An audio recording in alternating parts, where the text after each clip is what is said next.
They told me there would be a bumper, right? So I had a bit of time to walk down and get sorted. They lied to me.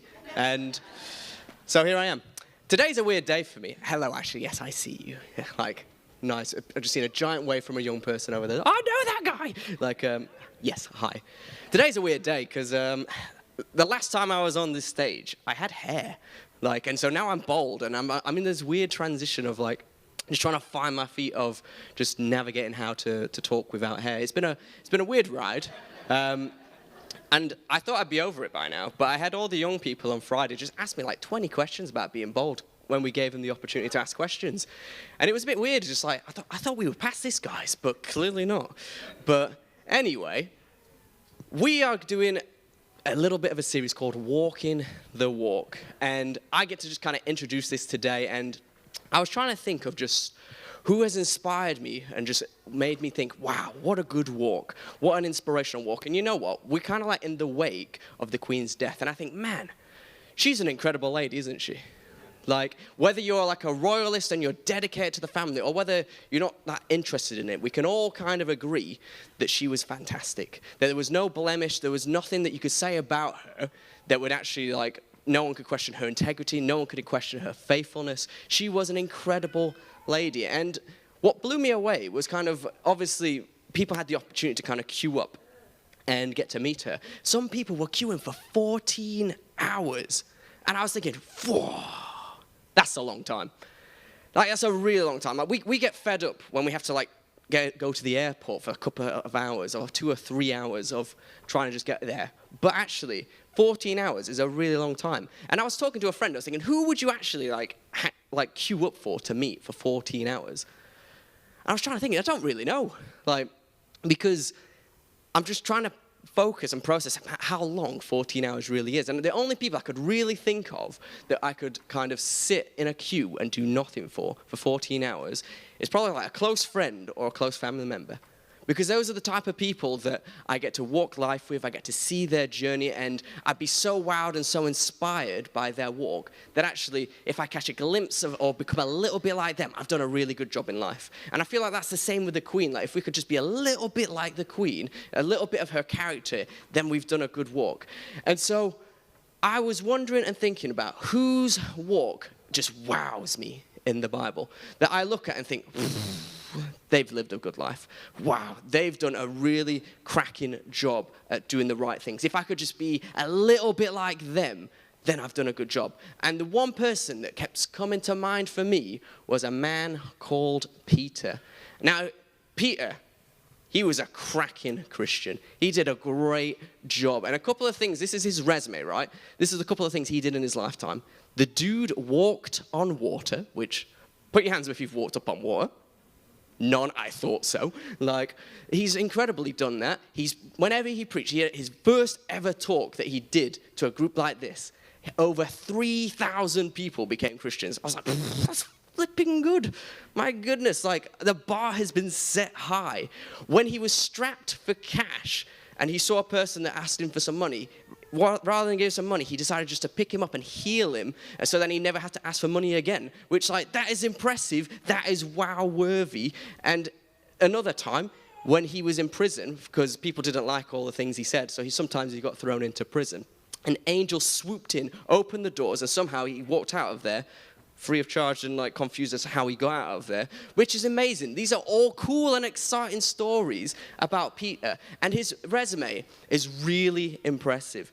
Like, it makes you think, if I could just be a little bit like this guy, I've done well. If I could be a little bit like him, then I've done a good job.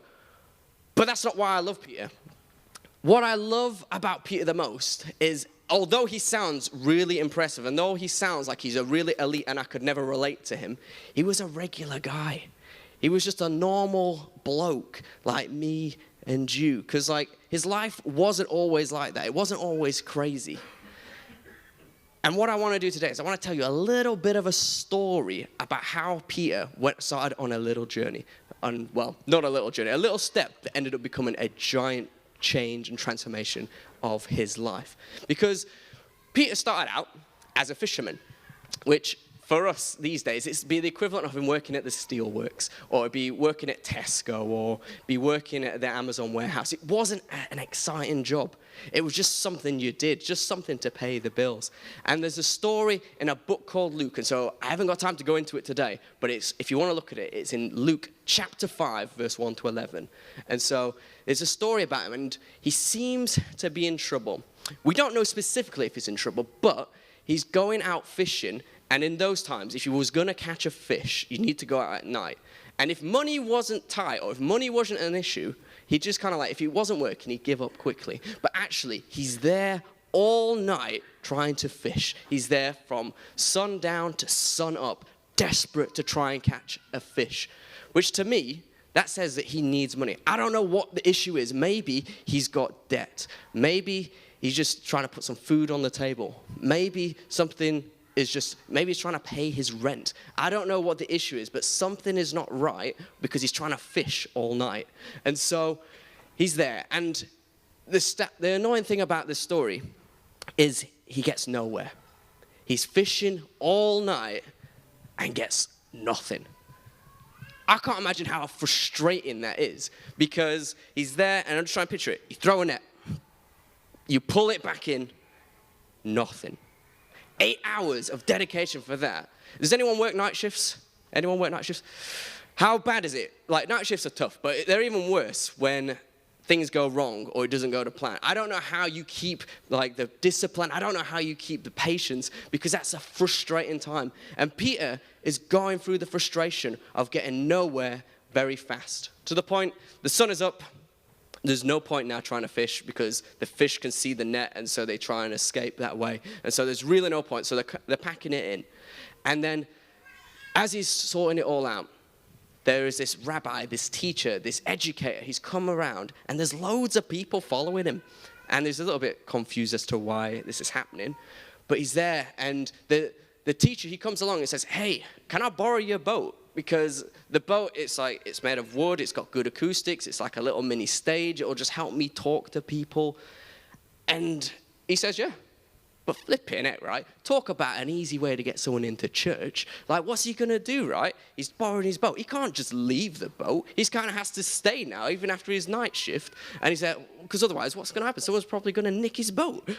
So he has to stay there to make sure that his boat is safe. And so he's been forced into church.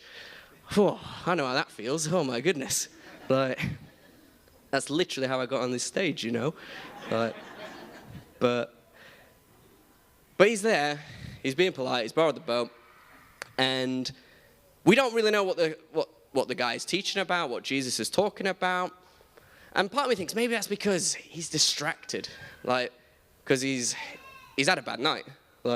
He's caught no fish. That means no money, which means he's probably thinking, how do I pay for my rent? How do I put food on the table? What's my wife going to think of?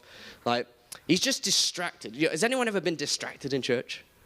You come here with all the good intentions, right, to sit and listen to whoever's talking. And then it's just your mind wanders. And you just start thinking and you start pondering. Or maybe you get a text, and then usually if I ever get a text, it's usually something I have to do or it's a problem. It's never just like a fun text. And so then my brain just starts racking, it just starts thinking, oh, how do I do this?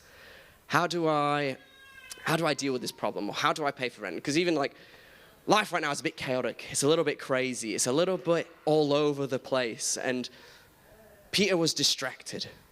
So maybe some of you feel a little bit distracted today just because of just stuff going on. Because life can get complicated. Life can get messy. And life can just be filled with problems that we don't really know how to fix sometimes.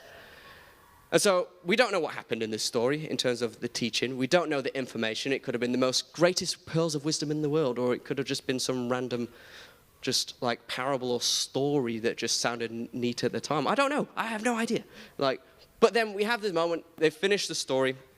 Jesus is wrapping up. He's finishing what he's talking about. And I guess he just assumes that he can see that Peter is troubled about stuff, or he's worried, because he goes over to them and he tries to give him a bit of advice, a little bit of a pep talk. And he says to him, I've noticed you've not caught any fish. Have you tried throwing the net in the deep end? What? Oh, no, wait. he's asking him, Jesus, right, this teacher guy, this guy who doesn't really have any fishing experience, is going over to Peter, who has spent all his life teaching and fishing, well, not teaching, fishing, and he says to him, have you tried throwing it in the deep end? Like, it makes no sense. It's stupid, right? It makes no sense. I'd be so frustrated. I'd be so annoyed. You know, like, that's like me, who, to be honest, I have no practical skills. Like, there was a time when Russ would ask me to do a lot of practical jobs at this place. Now he don't ask me anymore for a very good reason.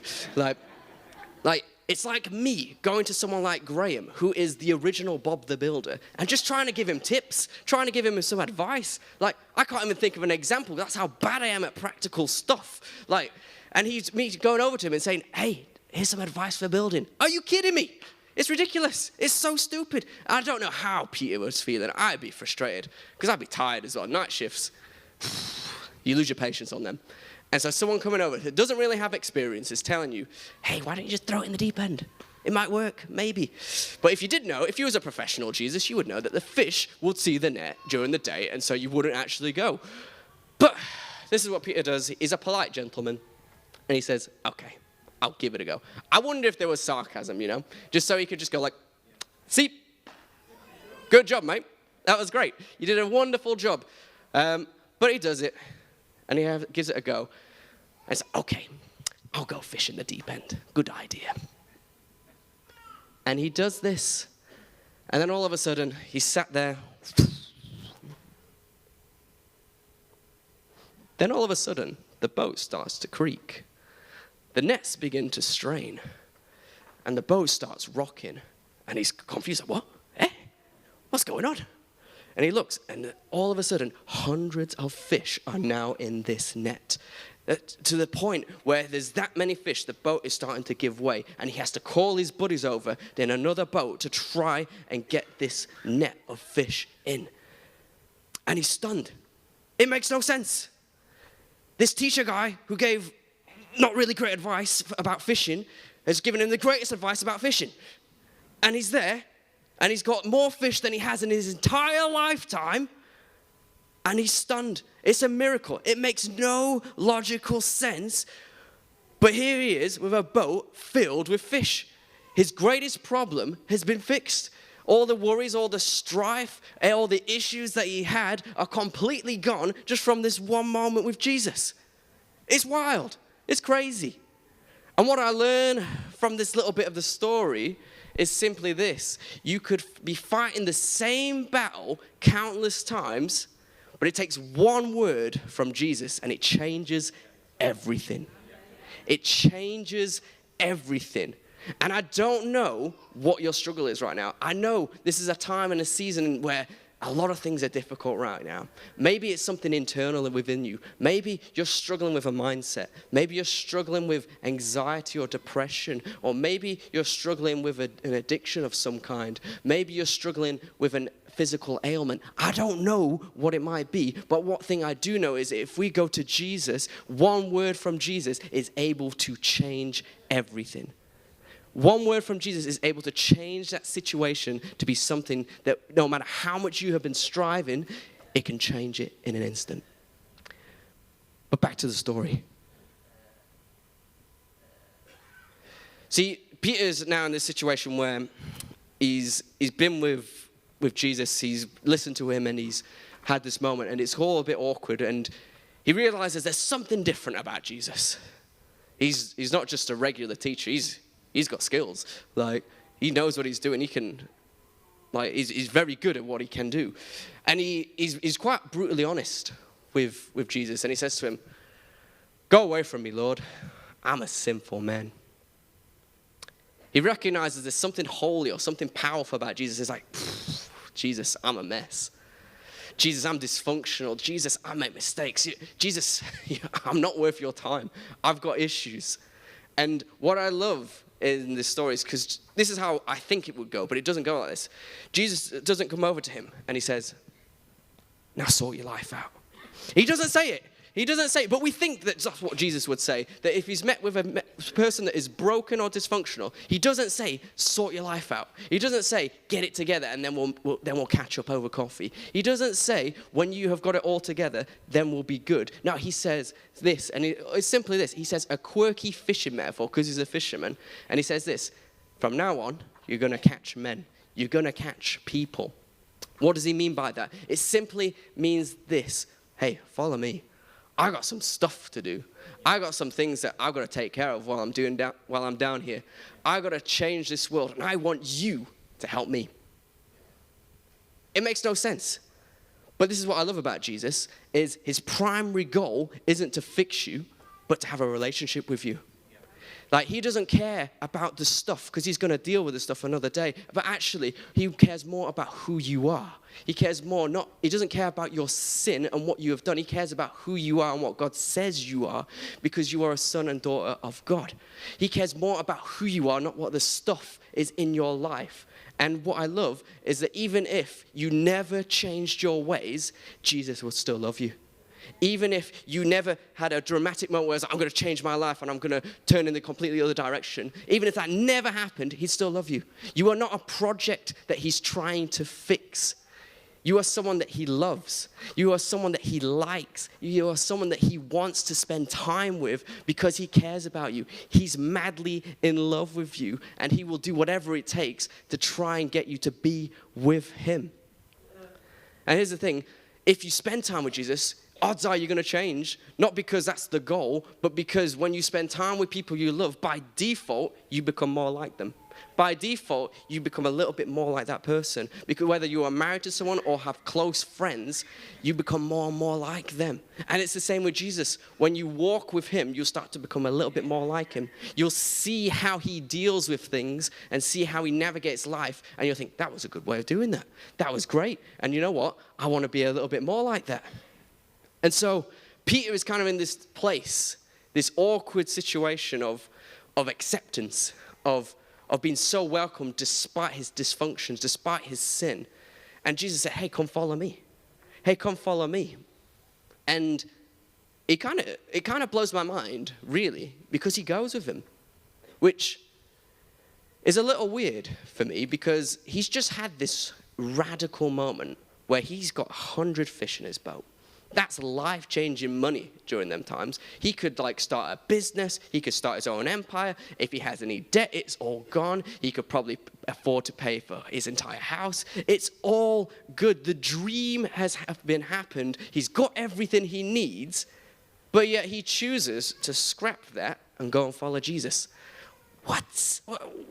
Why? For me, I struggle with it because it's such a radical change. It's such a radical change of direction. But I guess this is what's weird, or what I've learned about it, because it's not just Peter, it's the other boys, that everyone else that is with him decide, we want to do this too. And I guess it's this simple point of that they understood that the greatest miracle in their lives could not compare to the presence of Jesus. The greatest thing, the thing that they hoped for in their life, would have been useless without Jesus. Even if they had everything, even if they had the empire, and if they had all the stuff, if Jesus wasn't with them, they thought it wasn't worth it. Which is a wild thought. There's something about Jesus that makes people give up their lives. There's something about Jesus that makes them want to scrap everything of their hopes and aspirations to go and follow him. There's something about Jesus that makes people want to follow him. And that's what I love about today, being a baptism Sunday, is because it's a time and a place where people who have met Jesus and they thought, I was once going this way in life, but then I met Jesus and now I want to go this way in life. It's a beautiful picture. And that's the exact same moment that Peter had. And so I'm going to wrap up in a second. So if you could just bow your heads, that would be great for me. If the band want to come back up, they can. There's nothing spiritual about this. This is just to help us focus on what's going on next. And so Peter, he had his snapshot moment with Jesus. It was a moment of breakthrough, and he got everything he needed. Every trouble, every problem he had was sorted in one moment with Jesus. He had a moment with Jesus where he said, I'm a mess. And Jesus saw him beyond the mess. He loved him and he liked him. And to the point where Jesus was so incredible, so inspirational, so beautiful, that Peter wanted to give up everything to follow him. To push through every worry, every insecurity, every doubt, and every uncertainty to try and know this man. And he goes for it. And it's a wild time. I said at the beginning of a few of the things that Peter had done, where he walked on water, he changed lives, he broke out of prison. Like, that sounds like a crazy life to me. But that was a simple question of, hey, follow me. And so I want to ask you one question today. Do you know this Jesus that I've spoken about? Do you know him? Or have you heard of what other people have said? Have you heard of the religiousness of Jesus? Or have you heard of a Jesus that is very judgmental and is very unforgiving? That's not Jesus. That's not Jesus at all. Jesus is the one who sees you for who you are and says, I love you. I'm for you. I want to be there in the good times and the bad, in the joy and in the sadness, in the celebrations and the despair. I love you in all of those moments. Do you know this Jesus? And if you feel like you don't know this Jesus, I just want you to, if you want to know him, I just want you to pop up your hand. There's nothing like special about this. It's just saying, I want to know this Jesus. I want to know about this Jesus that seems to change lives and transform lives and makes them have a better life. And if that's you today, I just want you to pop up your hand, and I'm just going to pray for you guys. So if that's you, just pop your hand up now. Okay, great. Great stuff. Now here's what I'm going to do. I'm just going to ask everyone to pray a prayer, just so no one feels excluded or in the spotlight. And so what I'm going to do is I'm just going to pray a prayer, and you'll say the words after me. So, Jesus, I've made mistakes. Jesus, I know I've sinned. I need your forgiveness. Thank you that you see me. Thank you that you know me. Thank you that you love me. Thank you that you like me. Thank you that you forgive me. Thank you for dying for me so that I could live free. Thank you for making me whole and making me new. Help me live a life that follows you. Amen. Fantastic. Hey, if you prayed that prayer, I would love to have a conversation with you or some of the team. Just head over to this banner, this blue one over here where it says Need to Talk. And if that's really something that's been on your heart, whether you prayed it by putting your hand up or just prayed it in your heart, we'd love to have a chat. We'd love to have a chat about what that looks like and any questions you've got. But right now, I'm going to pass on over to the video notices.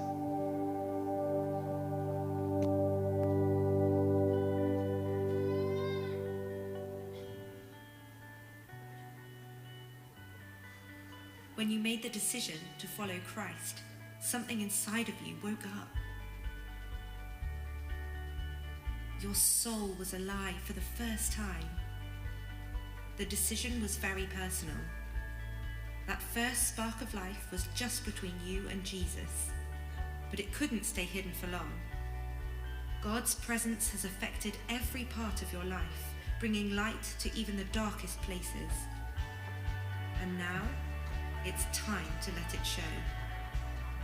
Baptism is your opportunity to shine brightly before your friends, your family, the world. It's time to say, I've buried my old life. My new life has begun.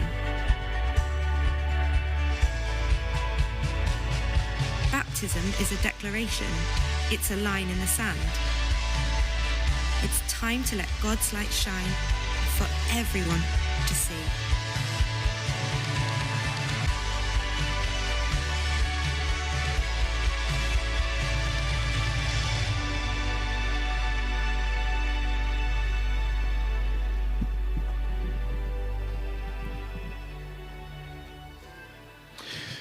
Well, this morning's service, as you can tell, has been all about Jesus all the way through. And this next section of the service is going to be no different. Look at all this activity happening to the side of me. Give these fellows a round of applause. They're working hard. Some of them turned up this morning. They just thought they were going to be able to sit in a chair and enjoy the service, and they've been roped into shifting stuff around. What's happening, for those of you who can't see, is suddenly next to me, we have a swimming pool. It's the world's smallest swimming pool, this is. No, this is the baptistry that's being uncovered. And we're going to enter a part of our service now where we're going to baptize 4 people. How many are we going to baptize? 4 people. And very shortly, I'm going to invite those to the platform. I'm going to ask them just 2 or 3 questions here as they line up in front of you. And then they're going to be baptized. There are going to be 2 of our team enter the baptistry, and they're going to baptize these 4 people. What is baptism all about? Baptism is both a symbol and a sign. It's a symbol and a sign. It's a little bit like my wedding ring that I'm wearing here. It's a symbol that one day, on the 11th of August, 1990, I married that lady. Okay? That's what it's a symbol of. But it's not just a symbol, is it? It's a sign as well. Because all of you ladies out there now that fancy me, you see, this is a sign. This is a sign that says, hey, ladies, hands off. I'm committed and dedicated to someone else. Can you see our wedding ring is both a symbol and a sign? It's a symbol of something that happened, but a sign of intent. And that's exactly what baptism is.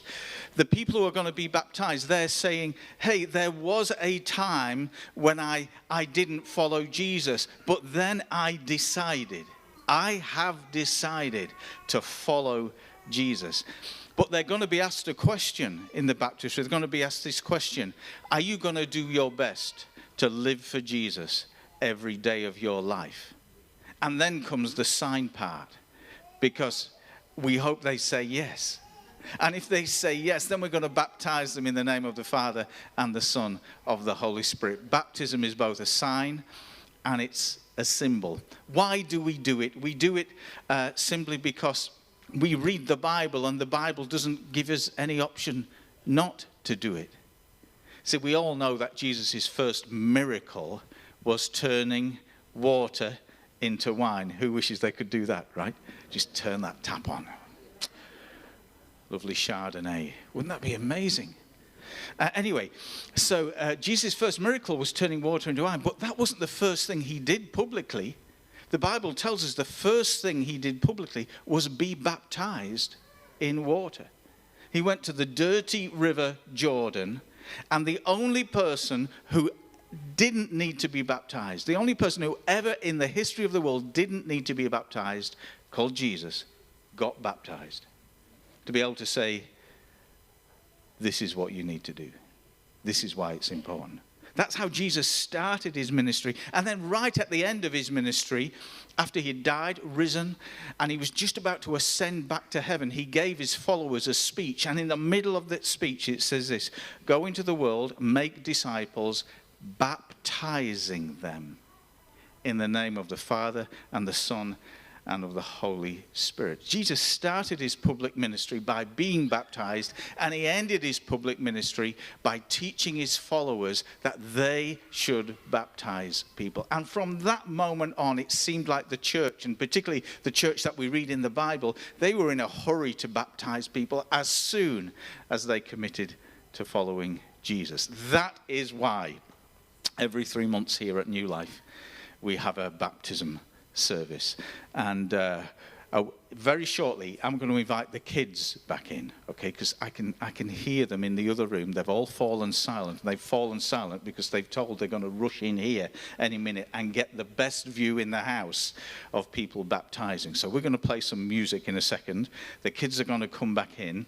You're going to give them a rapturous round of applause as they do. And then I'm going to invite the baptism candidates to the platform, and we're going to have a chat with them. Does that sound good? Come on, let's do that then. Kids. I was made to celebrate. With all I am, I give you praise.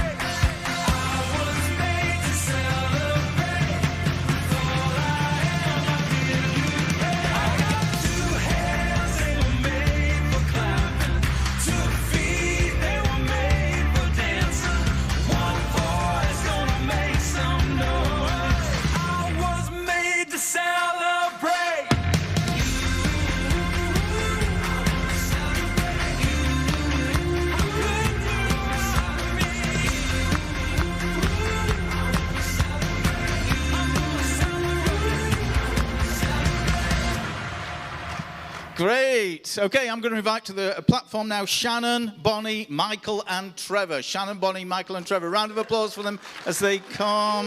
You're going to have to fight your way through the kids.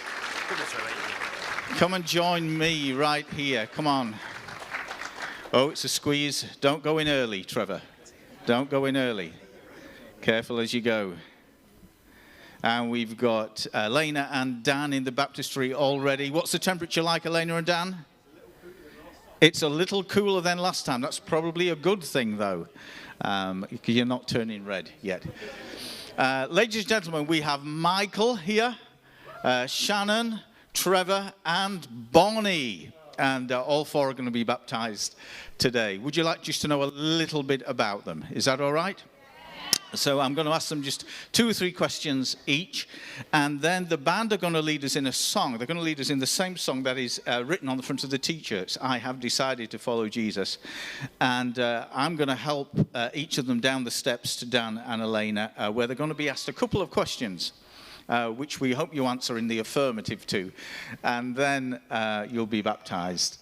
Ladies, you come out this way to get changed in your own wonderful, lush room. Men, you're behind those real flimsy curtains over there. Do you know, if anyone tugs on those just slightly wrongly, we could all be arrested. But there we go. It's one of those, there's nothing to see. We won't go there. We're not going to go there. Hi, what's your name? Michael. Hi, Michael. How long have you been coming to New Life? About a couple of years, 2 years, maybe 3. And what made you first come? Were you dragged along? How did this work? It worked because 4 years ago, I was living in a dark place. But with the help of my wife, I got through it. She forgave my sins, as did my family.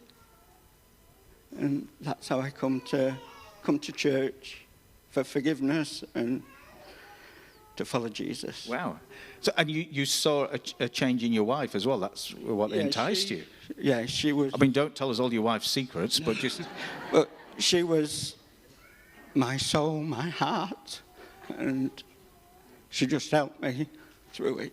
That's beautiful. That's beautiful. I should say at this point, by the way, after I've finished interviewing the candidates, if you are family members and you want a really good view, you too can come to the front, although everyone will be able to see what's going on because we're going to project it on the screen.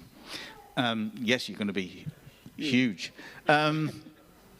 This next thing that's happening isn't really about New Life. It's about you and Jesus. Mm-hmm. Why do you want to be baptized, and what difference has Jesus made in your life? Well, because I was in a bad place. I want to help other people. And I think with Jesus' help, I could become that person that anybody in a dark place wanted to come to see me, to talk about it.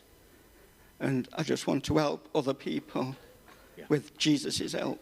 That's fantastic. Give Michael a round of applause. It's brilliant. I'm coming right to the other end here. Hey, everyone, this is Bonnie. And Bonnie, how long have you been coming to New Life? I've seen you around a while. About 10 years. 10 years, a whole decade. Yeah. And what made you first come along? Were you dragged? I bet you were dragged along, weren't you? Well, I won't say I was, because that's wrong. I was in Gifted when it first opened. And that's how I first started coming to church. And we've known you all that time. And like I said earlier, this isn't about New Life. This is about Jesus. So what difference has Jesus made in your life, Bonnie, for you to be baptized today? Well, I was delivered from a 20-year drug addiction and a life of crime. If I didn't go into Gifted, I would have died. So today, I want to just say thank you to Jesus, obviously, and to people that have, supported me and never give up along the way. That's been incredible. People in the church, and I know I've had bad moments, many, but also I want to say thank you to my mum. I've got an older girl, she's 23, she's a fashion student at Manchester University, my oldest daughter, Alana. And Alicia, she's a trainee solicitor. So, do you know, I'm being so blessed to be able to overcome and come through all them years of darkness, to be able to be a mum and a normal person. Yeah. Yeah. And that's I just, you know what I mean? That's the truth. Yeah. That's beautiful, and we know you give all the honour to Jesus. Bonnie, good, well-deserved round of applause. Hey, Shannon. Now, Bonnie's been around 10 years. You've been around nowhere near as long as that. How long have you been coming to New Life? Nearly a year now. Nearly a year. Yeah. So you're a newbie. I am, Yeah. So why would a newbie want to stand in front of all these strange people and be baptized in front of them? What difference has Jesus made in your life? A lot, really, since I've been coming. I was in quite a dark place before I came.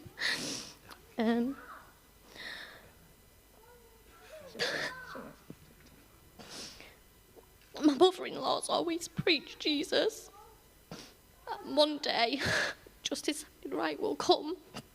And I've never looked back. You know, a lot of positive things have happened since coming. You know, a lot of good things has happened before. I've been blessed with two beautiful children, and as you see, they've been dedicated this morning. So I want to carry on following my path and my journey with Jesus, to show and be a good role model for my children. Yeah. Shannon, well done. That's brilliant. Welcome to the family. It's great to have you around. Can I squeeze in here? Trevor. Yeah. Trevor, another recent New Lifer in general speaking. How long have you been coming? Well, I think it's about 2 years, on and off. Yeah. Watching online and coming to the sermon. And you were dragged along? I wouldn't say dragged along. Letty introduced me to the New Life family. I started watching, and ever since I've been coming to the sermons and everything, things that I thought would never happen, like me having my own family and a beautiful fiance and a little boy, Josh. Yeah, I didn't think that was possible. So through all of this, I know God is good. And Jesus is good. And I want to just, I've written this down, so that's good. I want to live my life in a godly way, following Jesus, to also make me a better person, as well as be an example for my family and my son, and just follow in the Christian way. That's beautiful, beautiful. Round of applause for Trevor. That's great. Hey, I'm going to ask us all to stand just for 1 minute as we pray over them. One thing we like to do, which just helps us, there's no magical power or anything, but just to focus our minds, if I could ask you just to hold your hands out towards them. It's good for them to know they're being prayed for as well. Father God, we thank you for each of these 4 people. Thank you for Michael. Thank you for Shannon. Thank you for Trevor. Thank you for Bonnie.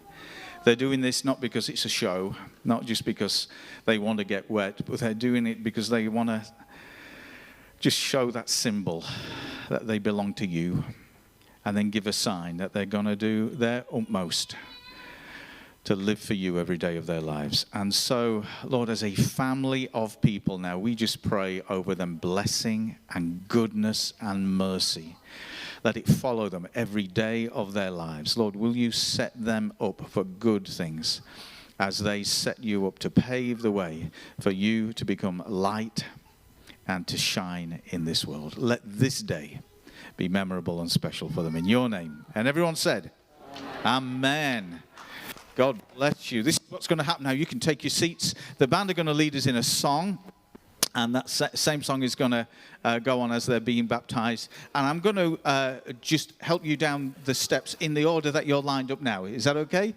And Dan, and listen carefully to what Dan and Elena say. They're going to ask you a couple of questions. And you just say yes, or I do, or I am to those questions. Band, over to you.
singing.